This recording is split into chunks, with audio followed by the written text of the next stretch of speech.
मित्रों नमस्कार। मैं आज़ाद गीता प्रसाद शर्मा, संस्थापक संयोजक मतदाता जागरूकता सह जनाधिकार मंच नवादा। मित्रों, जैसा कि आप सभी जान रहे हैं कि बिहार विधानसभा चुनाव बहुत नज़दीक है और हमारे बीच चुनावी सरगर्मी बढ़ती जा रही है। ऐसे में हम मतदाता भाइयों एवं बहनों को बहुत ही सतर्क होने की ज़रूरत है, क्योंकि पिछले 75 वर्षों से हम चुनाव देखते आ रहे हैं, चुनाव में अपने मतों का प्रयोग करते आ रहे हैं और सरकारें बनती आ रही हैं। लेकिन समस्या जस की तस बनी हुई है। लोग विकास विकास विकास की बात करते हैं, लेकिन विकास क्या है, विकास किसे कहते हैं, यह किसी को पता ही नहीं है। मित्रों, अगर सच पूछा जाए तो विकास जो अंग्रेज़ों के ज़माने में हुआ था, जो अंग्रेज़ों के ज़माने की बनी हुई इमारतें हैं, उसमें अभी तक कोई दरार नहीं पैदा हुई है। और हमारे आज़ाद भारत और हाल के दिनों में जो इमारतें बन रही हैं, पुल बन रहे हैं, वो बनने के साथ ही धराशायी हो रहे हैं। तो क्या विकास यही विकास है? अगर इस मामले में तुलना करें तो भी हम विकास नहीं कर रहे हैं, और सचमुच का जो विकास की बात है, जो हकीकत में विकास होना चाहिए, वो तो कोसों दूर है। वो तो भी पता ही नहीं है हमारे मतदाता, हमारी जनता को कि विकास किसे कहते हैं। और जो हमें नेतृत्व करने के लिए हमारे बीच आते हैं भावी उम्मीदवार, वो भी हमें गुमराह ही कर रहे हैं और पुनः हम मतदाताओं को गुमराह कर नेता बनने की तैयारी कर रहे हैं। मतदाता भाइयों एवं बहनों, आज हमारे बीच वैसे ही लोग उम्मीदवार बन रहे हैं या भावी उम्मीदवार की तैयारी कर रहे हैं, जिसे हम कह सकते हैं मुंह में राम बगल में छुरी। एक तरफ ये लोग जनता के हक को लूटकर अपनी तिजोरी भर रहे हैं, और दूसरी तरफ जनता के हितैषी बनकर जनता के वोट लूटने की तैयारी कर रहे हैं। इसलिए मतदाता भाइयों बहनों, आज जागरूक होना बहुत ज़रूरी है, क्योंकि आप गौर करें तो पाएंगे कि न तो जनता के लिए शिक्षा की व्यवस्था है, न स्वास्थ्य की व्यवस्था है, न सुरक्षा और न्याय की व्यवस्था है। इसके बावजूद हमारे बीच ये नेता लोग, ये उम्मीदवार, पूर्व के उम्मीदवार और भावी उम्मीदवार, न जाने किस मुंह से हमारे बीच, हम मतदाताओं के बीच एक ऐसा निराशा और भरोसा देने का काम कर रहे हैं, और किस तरह जाति और धर्म के नाम पर पुनः हमारे मतों को लूटने का काम कर रहे हैं। इसलिए मतदाता भाइयों एवं बहनों, इस बार बिहार विधानसभा 2025 के चुनाव के पूर्व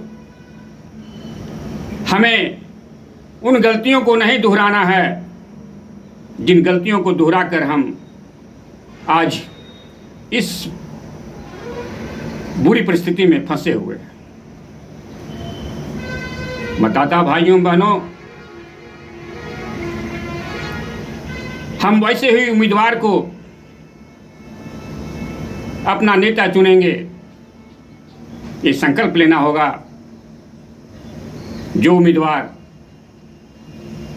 जनता के हित में सोचता हो, जनता के लिए काम करने के लिए तैयार हो, न कि जनता को ठगने के लिए तैयार हो।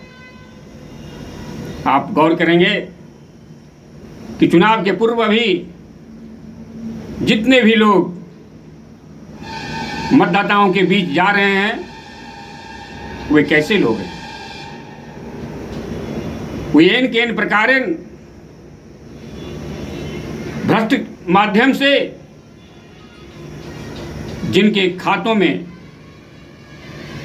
भारी दौलत जमा हो गई है, जो दौलतमंद बन गए हैं, अब अपनी दौलत की रक्षा के लिए, दौलत को और दुगना करने के लिए मतदाताओं के बीच जाना शुरू कर दिए हैं। क्योंकि ये लोग समझते हैं कि जब हम दौलतमंद बन गए हैं तो अपने दौलत को और आगे बढ़ाने के लिए, इसकी रक्षा के लिए नेता बनने से दूसरा कोई और अच्छा विकल्प नहीं है। इसलिए ये नेता बन रहे हैं अपने दौलत की रक्षा के लिए, अपने व्यापार को बढ़ाने के लिए, न कि जनता के हित के लिए। इस बात की चिंता उन्हें नहीं है कि आपकी मूलभूत सुविधाएं सुनिश्चित होंगी या नहीं, या वर्तमान में अगर नहीं है तो इसकी आवाज़ नहीं उठाएंगे। वो सीधे जाति धर्म पर आ जाएंगे और सिर्फ एक दिलासा देंगे, विकास करेंगे, विकास करेंगे। अरे कैसा विकास करेंगे? क्या विकास 75 वर्षों में यही विकास हुआ है कि आम लोगों को, आम गरीबों को न तो अच्छी शिक्षा मिल रही है, न अच्छा स्वास्थ्य की सुविधा उपलब्ध कराई गई है, और न ही सुरक्षा की व्यवस्था की गई। आप इन मुद्दों पर बात क्यों नहीं उठाते? इन समस्याओं का समाधान कैसे होगा? ये बात कोई नहीं उठाएंगे, क्योंकि इनके हृदय में जनहित की भावना है ही नहीं।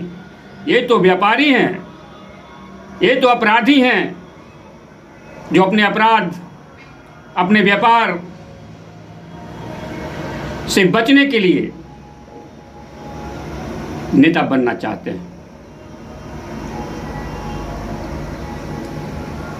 जो नेता होंगे, जो जनता के हित में सोचने वाले नेता होंगे, उनके पास दौलत कहां से आ सकती है? जो समाज के उत्थान की चिंतन में व्यस्त रहता हो कि हमारा समाज, एक अच्छे समाज की व्यवस्था कैसे हो, उसे दौलत कमाने की फुर्सत कब मिलती है? दौलत उन्हीं लोगों के पास है जो किसी तरह जनता के हक को लूट कर जमा किया है, और उसी दौलत को चुनाव रूपी व्यापार में निवेश कर अपने दौलत को बढ़ाना चाहता है। इसलिए मतदाता भाइयों एवं बहनों, आप लोगों से मैं निवेदन करूंगा कि इस बार बिहार विधानसभा 2025 का चुनाव का नतीजा ऐसा होना चाहिए जिसमें जनता का सच्चा जनप्रतिनिधि चुनकर बिहार विधानसभा पहुंच सके। इसके लिए आपको सजग होना होगा। इसके लिए आपको जात धर्म से ऊपर उठकर सोचना होगा। इसके लिए आपको एक होना होगा। सभी जाति के गरीबों को एक होना होगा। जब तक सभी जाति और धर्म के गरीब एक नहीं होंगे, ये मुट्ठी भर लोग जो दौलतमंद हैं, वो जाति और धर्म के जाल में फंसाकर हम गरीबों का शोषण करते रहेंगे और हमारे पास कोई उपाय नहीं बचेगा। इसलिए 5 वर्षों में एक बार ही ये मौका आता है। मित्रों, इसलिए सभी जात और धर्म के गरीब एक हों और अपने हक के लिए अच्छे उम्मीदवार का चयन करें। यही हमारा निवेदन है। फिर अगले अंक में, अगले वीडियो में आप लोगों से रूबरू होऊंगा। तब तक जय हिंद, जय भारत।